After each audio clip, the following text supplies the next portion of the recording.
All right, we're going to do something a little bit different nowadays. We're going to record ourselves while doing this. Okay. Welcome to Bite at a Time Books, where we read you your favorite classics, one bite at a time. My name is Bree Carlile, and I love to read, and wanted to share my passion with listeners like you. Today we will be reading The Picture of Dorian Gray by Oscar Wilde. I also wanted to start doing something new at the beginning of each book. So I'm actually going to do a little bit about the author. Let me get this on tape. I'm not sure how to say his name, so hopefully I don't butcher it. On the recording thing, there we go. Okay.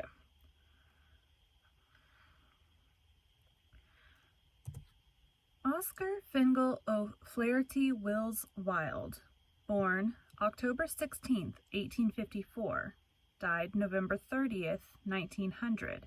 He was an Irish poet and playwright. After writing in different forms throughout the 1880s, he became one of the most popular playwrights in London in the early 1890s. I always stop it to take a breath. Just so I don't have to edit out my breaths later on. He is best remembered for his epigrams and plays. His novel, The Picture of Dorian Gray, and the circumstances of his criminal conviction for gross indecency for consensual homosexual acts in one of the first celebrity trials, imprisonment, and early death from meningitis at age 46. I also stop at each.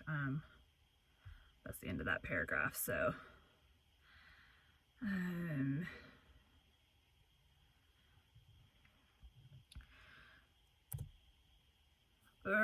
the wrong page. Okay. Wilde's parents were Anglo-Irish intellectuals in Dublin. A young Wilde learned to speak fluent French and German. At university, Wilde read greats. He demonstrated himself to be an exceptional classicist, first at Trinity College, Dublin, then at Oxford. He became associated with the emerging philosophy of aestheticism, led by two of his tutors, Walter Pater and John Ruskin. After university, Wilde moved to London into fashionable, cultural, and social circles.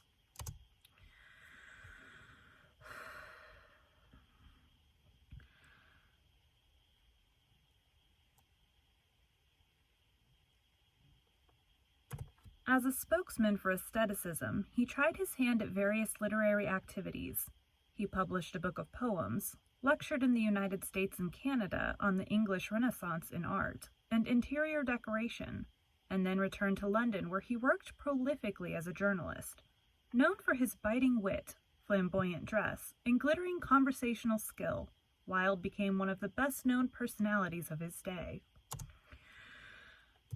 At the turn of the 1890s, he refined his ideas about the supremacy of art in a series of dialogues and essays, and incorporated themes of decadence, duplicity, and beauty into what would be his only novel, The Picture of Dorian Gray, written in 1890.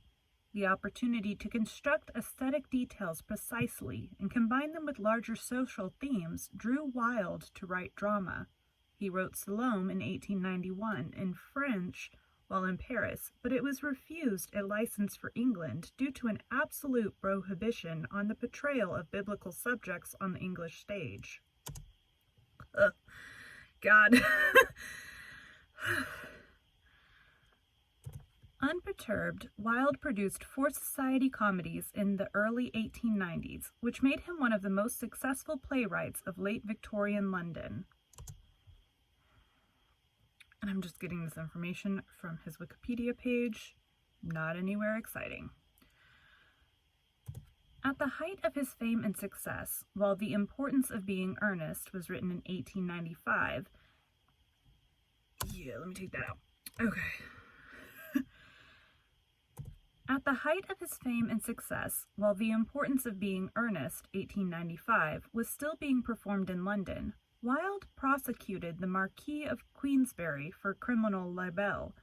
The Marquess was the father of Wilde's lover, Lord Alfred Douglas. The Libelle trial unearthed evidence that caused Wilde to drop his charges and led to his own arrest and trial for gross indecency with men. Different times, man. Different times. After 2 more trials, he was convicted and sentenced to 2 years hard labor, the maximum penalty, and was jailed. Yeah, that sounded weird. And I'm recording this for my podcast. For gross indecency with men. Okay. After 2 more trials, he was convicted and sentenced to 2 years hard labor, the maximum penalty, and was jailed from 1895 to 1897. During his last year in prison, he wrote De Profundis, published posthumously in 1905, a long letter which discusses his spiritual journey through his trials, forming a dark counterpoint to his earlier philosophy of pleasure.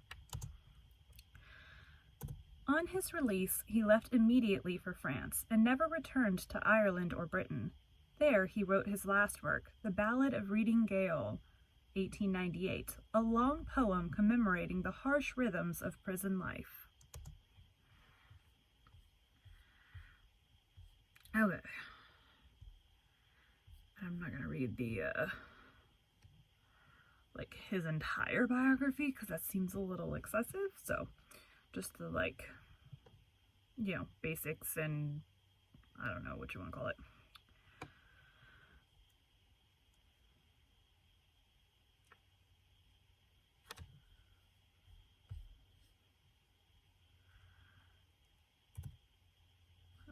Click on the right thing. There we go. Now we get into our story. The preface. The artist is the creator of beautiful things. To reveal art and conceal the artist is art's aim. The critic is he who can translate into another manner or new material his impression of beautiful things. The highest as the lowest form of criticism is a mode of autobiography. Those who find ugly meanings in beautiful things are corrupt without being charming. This is a fault. Those who find beautiful meanings in beautiful things are the cultivated. For these there is hope. They are the elect, to whom beautiful things mean only beauty. There is no such thing as a moral or an immoral book.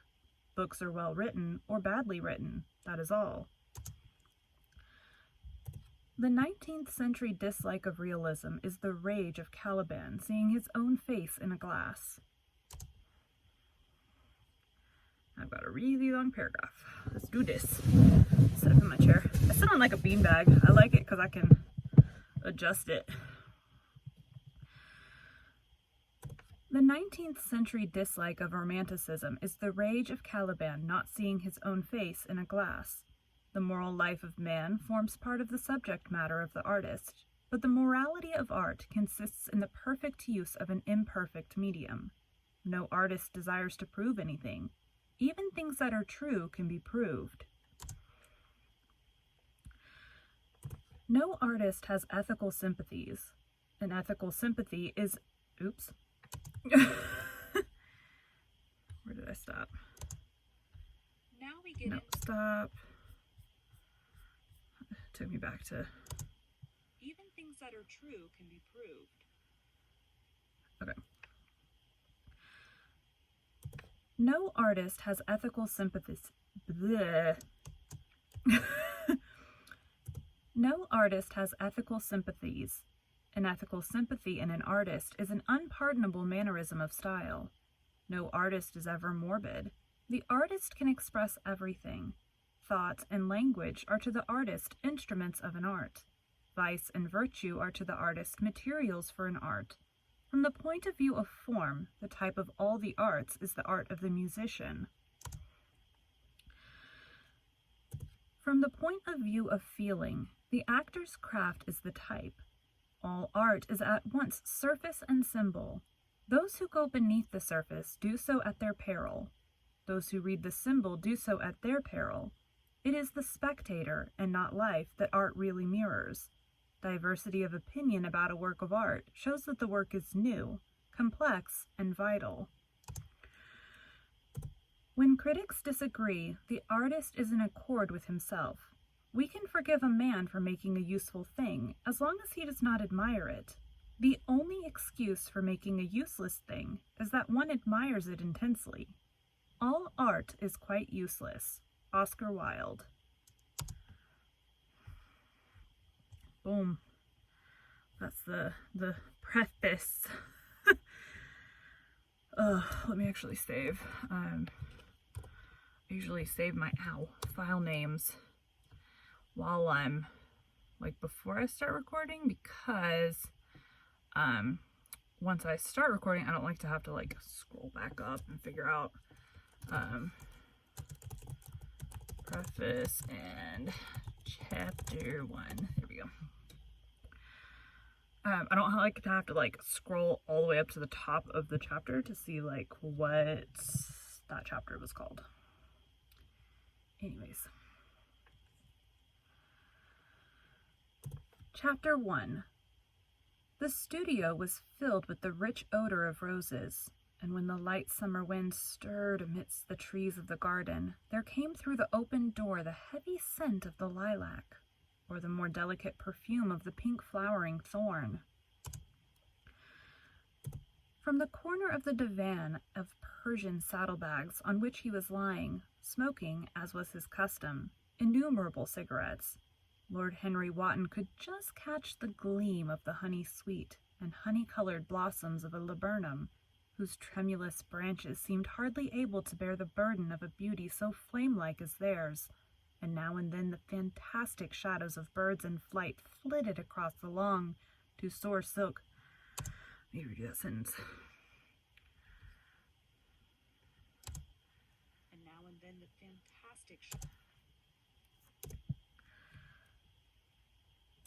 now and then the fantastic shadows of birds in flight flitted across the long-to-soar silk curtains that were stretched in front of the huge window, producing a kind of momentary Japanese effect, and making him think of those pallid, jade-faced painters of Tokyo who, through the medium of an art that is necessarily immobile, seek to convey the sense of swiftness and motion. The sullen murmur of the bees shouldering their way through the long unmown grass, or circling with monotonous insistence round the dusty gilt horns of the straggling woodbine, seemed to make the stillness more oppressive. The dim roar of London was like the burdened note of a distant organ.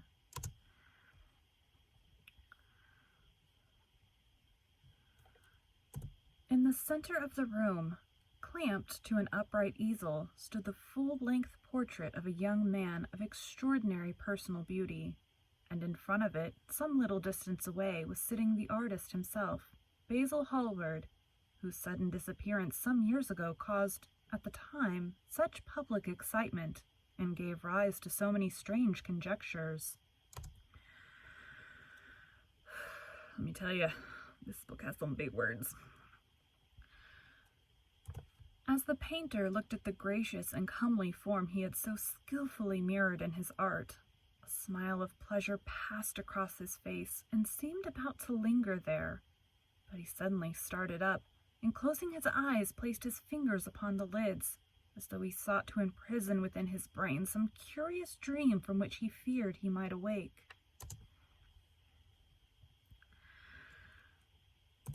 "It is your best work, Basil, the best thing you have ever done," said Lord Henry languidly. "You must certainly send it next year to the Grosvenor." Yep. I don't actually... You must search. Grosvenor?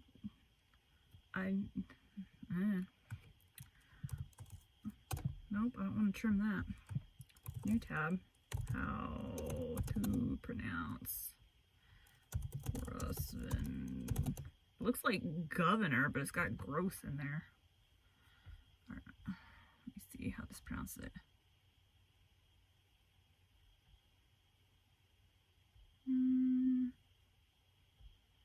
We're not playing sound. Why?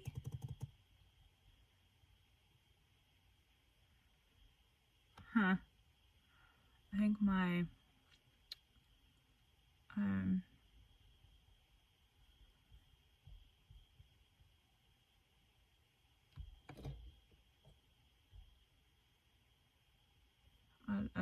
it's not working. All right, we're going with Grosvenor. Grosvenor. Cool. So I stopped with Woodley.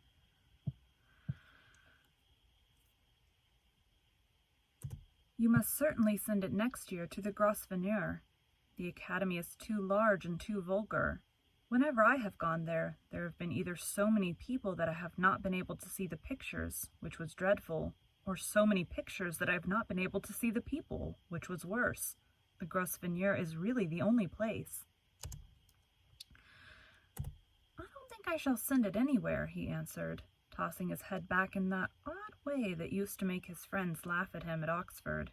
No, I won't send it anywhere. Lord Henry elevated his eyebrows and looked at him in amazement through the thin blue wreaths of smoke that curled up in such fanciful whirls from his heavy opium-tainted cigarette. Not send it anywhere? My dear fellow, why? Have you any reason? What odd chaps you painters are! You do anything in the world to gain a reputation. As soon as you have one, you seem to want to throw it away. It is silly of you, for there is only one thing in the world worse than being talked about, and that is not being talked about. A portrait like this would set you far above all the young men in England, and make the old men quite jealous, if old men are ever capable of any emotion. I know you will laugh at me, he replied, but I really can't exhibit it. I have put too much of myself into it. Lord Henry stretched himself out on the divan and laughed. Yes, I knew you would, but it is quite true all the same.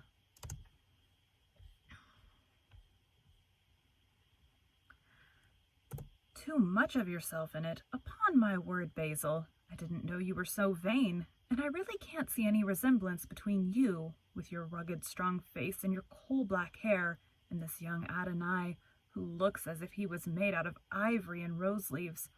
Why, my dear Basil, he is a Narcissus, and you, well, of course you have an intellectual expression and all that, but beauty, real beauty, ends where an intellectual expression begins. Intellect is in itself a mode of exaggeration and destroys the harmony of any face. The moment one sits down to think, one becomes all nose or all forehead or something horrid. Look at the successful men in any of the learned professions. How perfectly hideous they are, except of course in the church, but then in the church they don't think. A bishop keeps on saying at the age of 80 what he was told to say when he was a boy of 18, and as a natural consequence he always looks absolutely delightful. Your mysterious young friend, whose name you have never told me, but whose picture really fascinates me, never thinks. I feel quite sure of that. He is some brainless, beautiful creature who should be always here in winter when we have no flowers to look at, and always here in summer when we want something to chill our intelligence.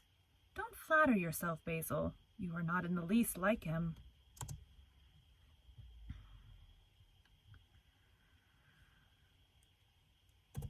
You don't understand me, Harry, answered the artist. Of course I am not like him. I know that perfectly well indeed. I should be sorry to look like him. You shrug your shoulders. I am telling you the truth. There is a fatality about all the physical and intellectual distinction, the sort of fatality that seems to dog through history the faltering steps of kings. It is better not to be different from one's fellows. The ugly and the stupid have the best of it in this world. They can sit at their ease and gape at the play. They know nothing of victory. They are at least spared the knowledge of defeat. They live as we all should live, undisturbed, indifferent, and without disquiet.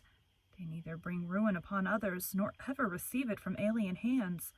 Your rank and wealth, Harry, my brains such as they are, my art, whatever it may be worth, Dorian Gray's good looks, we shall all suffer for what the gods have given us, suffer terribly. Dorian Gray. Is that his name? Asked Lord Henry, walking across the studio towards Basil Hallward. Gotta scroll down. Yes, that is his name. I didn't intend to tell it to you. But why not? Oh, I can't explain. When I like people immensely, I never tell their names to anyone. It is like surrendering a part of them. I have grown to love secrecy. It seems to be the one thing that can make modern life mysterious or marvelous to us. The commonest thing is delightful if one only hides it. When I leave town now, I never tell my people where I am going. If I did, I would lose all my pleasure. It is a silly habit, I dare say, but somehow it seems to bring a great deal of romance into one's life. I suppose you think me awfully foolish about it? As a question sentence. Not at all, answered Lord Henry. Not at all, my dear Basil. You seem to forget that I am married, and the one charm of marriage is that it makes a life of deception absolutely necessary for both parties. I never know where my wife is, and my wife never knows where I am doing. Wait, never knows... never knows what I am doing. I never know where my wife...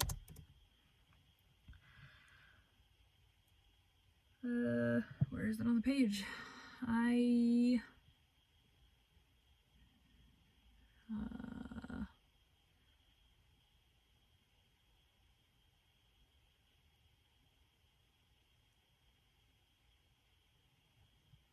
looking in the wrong paragraph. I never know where my wife is, and my wife never knows what I am doing. When we meet, we do meet occasionally. When we dine out together or go down to the Duke's, we tell each other the most absurd stories with the most serious faces. My wife is very good at it, much better, in fact, than I am. She never gets confused over her dates, and I always do. But when she does find me out, she makes no row at all. I sometimes wish she would, but she merely laughs at me. I hate the way you talk about your married life, Harry, said Basil Hallward, strolling... Redo that. I hate the way you talk about your married life, Harry, said Basil Hallward, strolling towards the door that led into the garden. I believe that you are really a very good husband, but that you are thoroughly ashamed of your own virtues. You are an extraordinary fellow.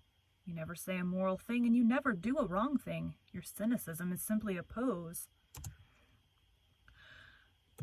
Being natural is simply a pose, and the most irritating pose I know, cried Lord Henry, laughing, and the two young men went out into the garden together and ensconced themselves on a long bamboo seat that stood in the shade of a tall laurel bush. The sunlight slipped over the polished leaves. In the grass, white daisies were tremulous.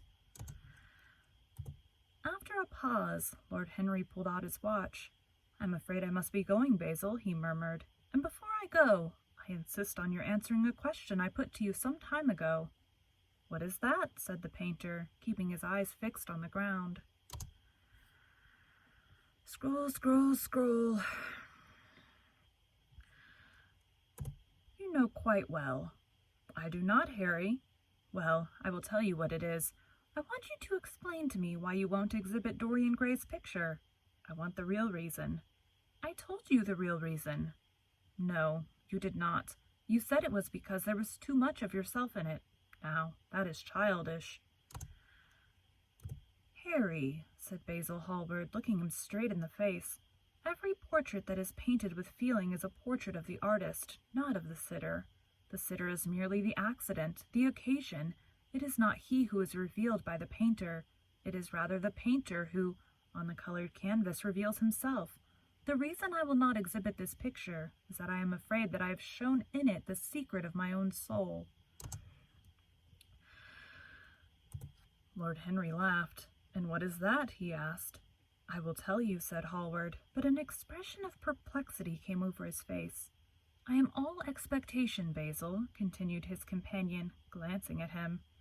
Oh, there is really very little to tell, Harry, answered the painter, and I am afraid you will hardly understand it. Perhaps you will hardly believe it. Lord Henry smiled, and leaning down, plucked a pink-petaled daisy from the grass and examined it. I'm quite sure I shall understand it, he replied, gazing intently at the little golden white-feathered disc. And as for believing things, I can believe anything, provided that it is quite incredible. The wind shook some blossoms from the trees, and the heavy lilac blooms with their clustering stars moved to and fro in the languid air. A grasshopper began to chirrup by the wall, and like a blue thread a long, thin dragonfly floated past on its brown gauze wings. Lord Henry felt as if he could hear Basil Hallward's heart beating, and wondered what was coming. very long paragraph. Woo! The story is simply this, said the painter after some time. 2 months ago, I went to a crush at Lady Brandon's.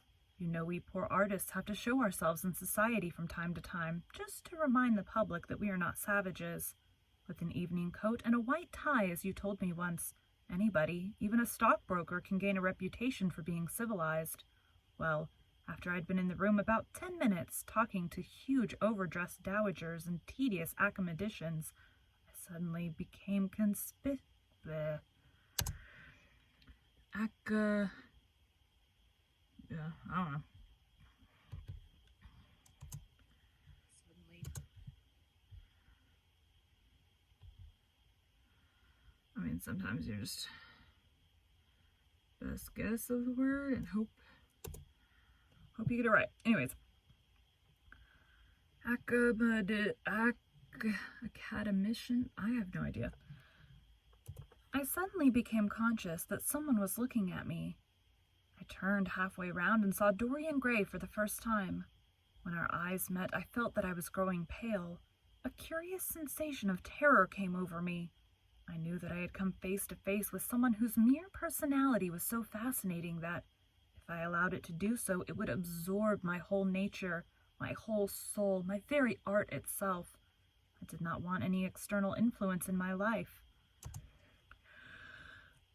You know yourself, Harry, how independent I am by nature. I have always been my own master, had at least always been so, till I met Dorian Gray. Then, but I don't know how to explain it to you, something seemed to tell me that I was on the verge of a terrible crisis in my life. I had a strange feeling that fate had in store for me exquisite joys and exquisite sorrows. I grew afraid and turned to quit the room. I was not conscious that made me do so. It was a sort of cowardice. I take no credit to myself for trying to escape. Conscience and cowardice are really the same things, Basil. Conscience is the trade name of the firm, that is all. I don't believe that, Harry, and I don't believe you do either. However, whatever was my motive, and it may have been pride, for I used to be very proud, I certainly struggled to the door. There, of course, I stumbled against Lady Brandon. You are not going to run away so soon, Mr. Hallward, she screamed out. You know her curious, shrill voice. Yes, she is a peacock in everything but beauty, said Lord Henry, pulling the daisy to bits with his long, nervous fingers.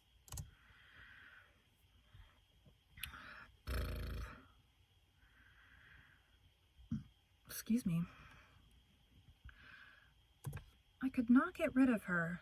She brought me up to royalties and people with stars and garters, and elderly ladies with gigantic tiaras and parrot noses. She spoke of me as her dearest friend. I had only met her once before, but she took it into her head to lionize me. I believe some picture of mine had made a great success at the time, at least had been chattered about in the penny newspapers, which is the 19th century standard of immorality. Suddenly I found myself face to face with the young man whose personality had so strangely stirred me. We were quite close, almost touching. Our eyes met again. It was reckless of me, but I asked Lady Brandon to introduce me to him. Perhaps it was not so reckless after all. It was simply inevitable. We would have spoken to each other without any introduction. I'm sure of that. Dorian told me so afterwards. He, too, felt that we were destined to know each other. And how did Lady Brandon describe this wonderful young man? Asked his companion.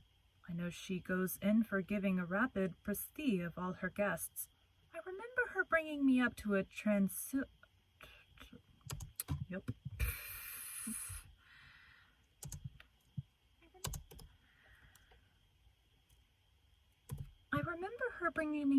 truculent and red-faced old gentleman, covered all over with orders and ribbons, and hissing into my ear in a tragic whisper, which must have been perfectly audible to everybody in the room, the most astounding details. I simply fled. I like to find out people for myself, but Lady Brandon treats her guests exactly as an auctioneer treats his goods. She either explains them entirely away, or tells one everything about them except what one wants to know. Poor Lady Brandon, you are hard on her, Harry, said Hallward listlessly. My dear fellow, she tried to found a salon and only succeeded in opening a restaurant. How could I admire her? But tell me, what did she say about Mr. Dorian Gray? Oh, something like, charming boy, poor dear mother and I absolutely inseparable. Quite forget what he does. Afraid he doesn't do anything. Oh yes, plays the piano. Or is it the violin, dear Mr. Gray? Neither of us could help laughing, and we became friends at once. Laughter is not at all a bad beginning for a friendship, and it is far the best ending for one, said the young lord, plucking another daisy. So he's basically just pulling flowers apart in this garden while they talk. It sounds good. I don't know how long this chapter has, like, forever to go. All right, back to plucking daisies.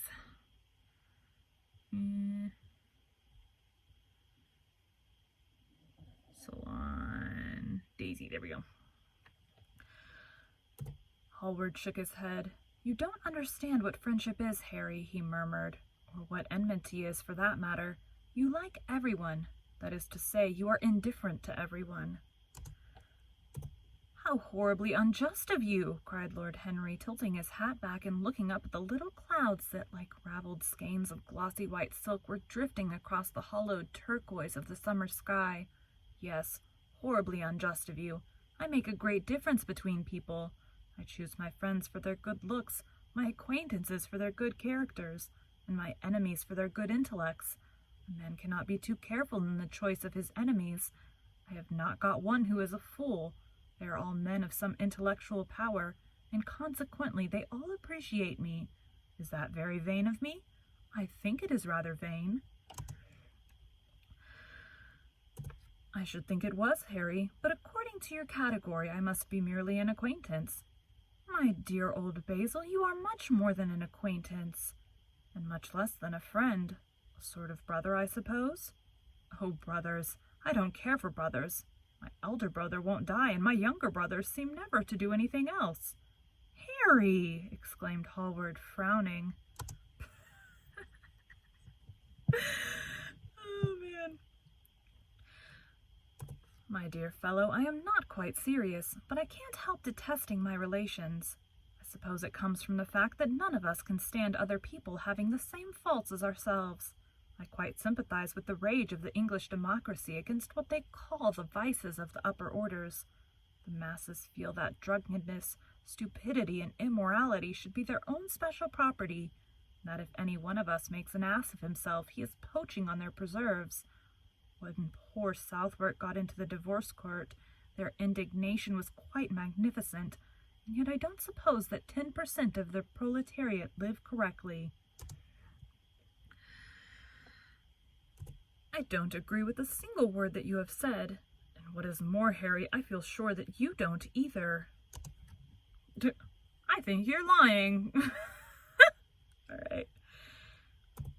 Lord Henry stroked his pointed brown beard and tapped the toe of his patent leather boot with a tasseled ebony cane. How English you are, Basil. That is the second time you have made that observation. If one puts forward an idea to a true Englishman, always a rash thing to do, he never dreams of considering whether the idea is right or wrong. The only thing he considers of any importance is whether one believes it oneself. Now, the value of an idea has nothing whatsoever to do with the sincerity of the man who expresses it. Indeed, the probabilities are that the more insincere the man is, the more purely intellectual will the idea be, as in that case it will not be colored by either his wants, his desires, or his prejudices. However, I don't propose...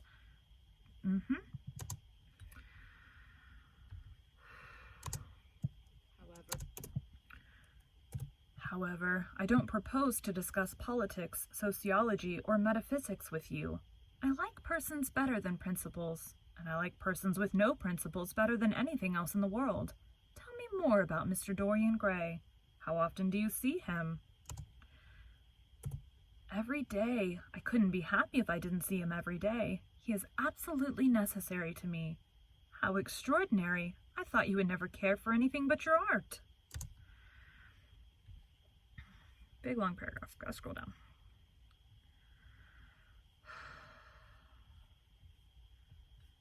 jeez.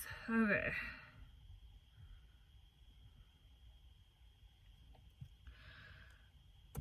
He is all my art to me now, said the painter gravely. I sometimes think, Harry, that there are only two eras of any importance in the world's history. The first is the appearance of a new medium for art, and the second is the appearance of a new personality for art also.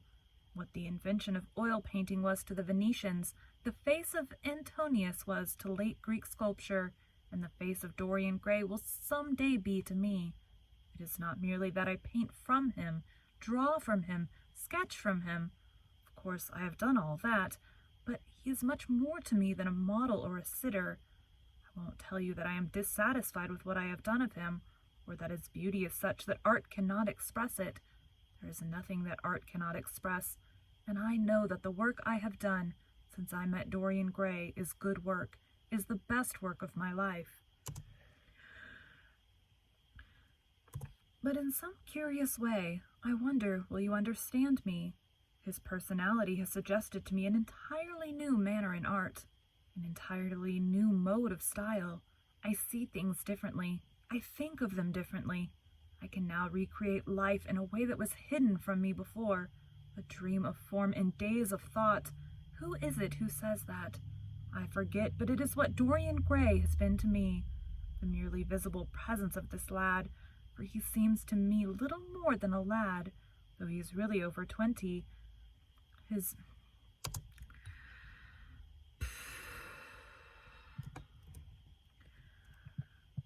really over 20. His merely visible presence, I wonder, can you realize all that means? Unconsciously, he defines for me the lines of a fresh school, a school that is to have in it all the passion of the romantic spirit, all the perfection of the spirit that is Greek, the harmony of soul and body, how much that is. We, in our madness, have separated the two, and have invented a realism that is vulgar, an ideality that is void, Harry. If you only knew what Dorian Gray is to me. You remember that landscape of mine for which Agnew offered me such a huge price, but which I would not part with. It is one of the best things I have ever done. And why is it so? Because while I was painting it, Dorian Gray sat beside me. Some subtle influence passed from him to me, and for the first time in my life, I saw in the plain woodland the wonder I had always looked for and always missed. Basil, this is extraordinary. I must see Dorian Gray. I gotta scroll down. That paragraph is so long, it's like taking up my whole computer screen. Okay. Hallward got up from the seat and walked up and down the garden. After some time he came back. Harry, he said, Dorian Gray is to me simply a motive in art. You might see nothing in him. I see everything in him. He is never more present in my work than when no image of him is there. He is a suggestion, as I have said, of a new manner. I find him in the curves of certain lines, in the loveliness and subtleties of certain colors. That is all. Then why won't you exhibit his portrait? Asked Lord Henry. Because, without intending it, I have put into it some expression of all this curious artistic idolatry, which, of course, I have never cared to speak to him. He knows nothing about it. He shall never know anything about it, but the world might guess it, and I will not bare my soul to their shallow prying eyes. My heart shall never be put under their microscope. There is too much of myself in the thing, Harry, too much of myself. Poets are not so scrupulous as you are. They know how useful passion is for publication. Nowadays a broken heart will run to many editions. I hate them for it, cried Hallward. An artist should create beautiful things, but should put nothing of his own life into them. We live in an age when men treat art as if it were meant to be a form of autobiography. We have lost the abstract sense of beauty. Some day I will show the world what it is, and for that reason the world shall never see my portrait of Dorian Gray. I think you are wrong, Basil, but I won't argue with you. It is only the intellectually lost who ever argue. Tell me, is Dorian Gray very fond of you? The painter considered for a few moments. "He likes me," he answered after a pause. "I know he likes me. Of course I flatter him dreadfully. I find a strange pleasure in saying things to him that I know I shall be sorry for having said. As a rule, he is charming to me, and we sit in the studio and talk of 1,000 things. Now and then, however, he is horribly thoughtless, and seems to take a real delight in giving me pain. Then I feel, Harry, that I have given away my whole soul to someone who treats it as if it were a flower to put in his coat, a bit of decoration to charm his vanity, an ornament for a summer's day." "Days in summer, Basil, are apt to linger," murmured Lord Henry. "Perhaps you will tire sooner than he will. It is a sad thing to think of, but there is no doubt that genius lasts longer than beauty. That accounts for the fact that we all take such pains to overeducate ourselves. In the wild struggle for existence, we want to have something that endures, so we fill our minds with rubbish and facts, in the silly hope of keeping our place. The thoroughly well-informed man, that is the modern ideal, and the mind of the thoroughly well-informed man is a dreadful thing. It is like a bric-a-brac shop, all monsters and dust, with everything priced above its proper value. I think you will tire first all the same. Some days you will look at your friend, and he will seem to you to be a little out of drawing, or you won't like his tone of color, or something. You will bitterly reproach him in your own heart, and seriously think that he has behaved very badly to you. The next time he calls, you will be perfectly cold and indifferent. It will be a great pity, for it will alter you. What you have told me is quite a romance of art one might call it, and the worst of having a romance of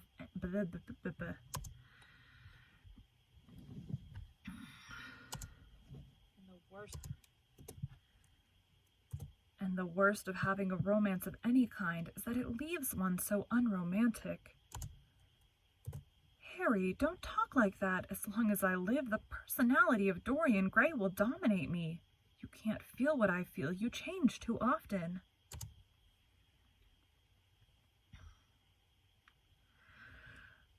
Ah, my dear Basil, that is exactly why I can feel it. Those who are faithful know only the trivial side of love. It is the faithless who know love's tragedies. And Lord Henry struck a light on a dainty silver case and began to smoke a cigarette with a self-conscious and satisfied air, as if he had summed up the world in a phrase. There was a rustle of chirruping sparrows in the green lacquer leaves of the ivy, and the blue cloud shadows chased themselves across the grass like swallows. How pleasant it was in the garden, and how delightful other people's emotions were, much more delightful than their ideas, it seemed to him. One's own soul and the passions of one's friends. I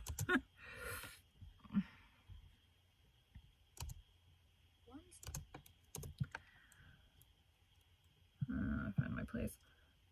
One's own soul and the passions of one's friends. Those were the fascinating things in life. He pictured to himself with silent amusement the tedious luncheon that he had missed by staying so long with Basil Hallward. Had he gone to his aunt's, he would have been sure to have met Lord Goodbody there, and the whole conversation would have been about the feeding of the poor and the necessity for model lodging-houses. Each class would have preached the importance of those virtues, for whose exercise there was no necessity in their own lives.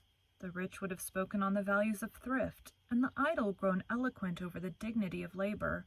It was charming to have escaped all that. As he thought of his aunt, an idea seemed to strike him.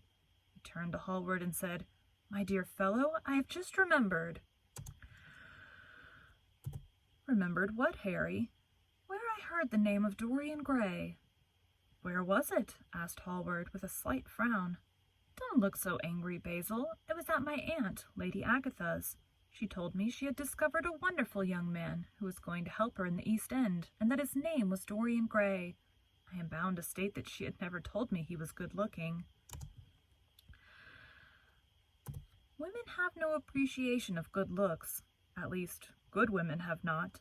She said that he was very earnest and had a beautiful nature. I at once pictured to myself a creature with spectacles and lank hair, horribly freckled and tramping about on huge feet. I wish I had known it was your friend.